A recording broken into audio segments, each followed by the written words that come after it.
Good day mga agaw. Isang mapagpalang araw naman po sa inyo lahat. Welcome naman po dito sa channel agaw.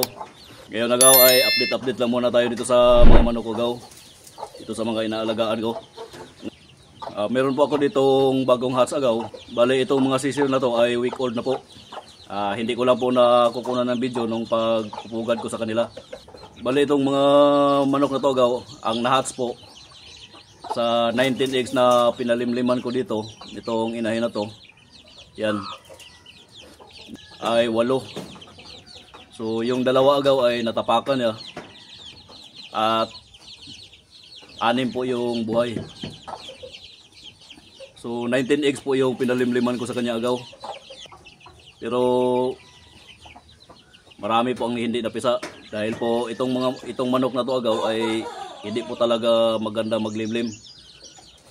So buti na lang at mayroong 6 na buhay. Yung nandito agaw ay 5 lang pong sisiw. Dahil yung isang sisiw na unang napisa agaw ay advance po ng 3 days. Bali nauna po yung napisa yung isa at after 3 days pa saka po nasundan ng pagpisa. Kaya yung isang sisiw agaw ay nilagay ko doon kasama nung 12 heads na nandun sa kabila, yung naunang napisa. Bali magkasabayan lang halos sila. So inilagay ko doon dahil yung sisiw ay nasa pugaran lamang at uhaw na, kaya hiniwalay ko na.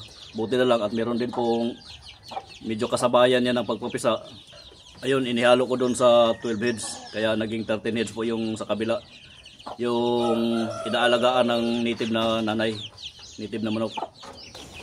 So ayan agaw, meron po siyang 5 sisiw dito kasi yung naunang napisa sa kanya ay inihalo ko doon sa kabila.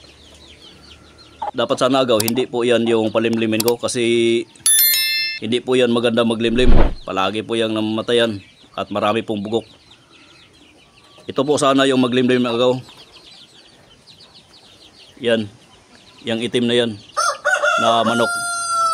Yan po sana yung palimlimin ko kasi maganda-ganda po maglimlim yan. Kaya nga lang po dito sila nag-aaway na sila dito sa pugaran. Bawat isa sa kanila ay meron po silang itlog dyan.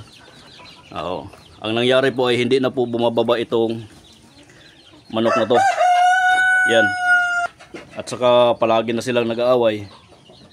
Nagsasapawan doon sa pugaran. So para maiwasan kong mabiyak yung mga itlog na palimliman ko ay pina-stop ko na rin po yung paitlogin yung itim. Yun, yung doon sa dulo.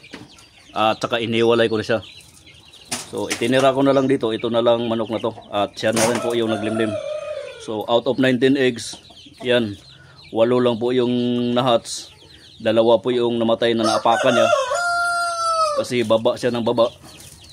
At yung the rest naman pong itlog ay bugok na. So butin lang agaw merong nahats na 6. At sa ngayon ay 5 yung nasa kanya. At saka yung isa naman agaw na naunang napisa ay dito ko po yan inihalo sa mga sisiw na to. Dito. Yan. So ang original sisiw niya ay 12 heads. So yung isa inilagay ko dyan kaya naging 13 heads po yan lahat. Yan mga agaw. Hanggang dito na itong video natin agaw. Saka maraming salamat po sa inyong panonood. God bless po sa inyong lahat.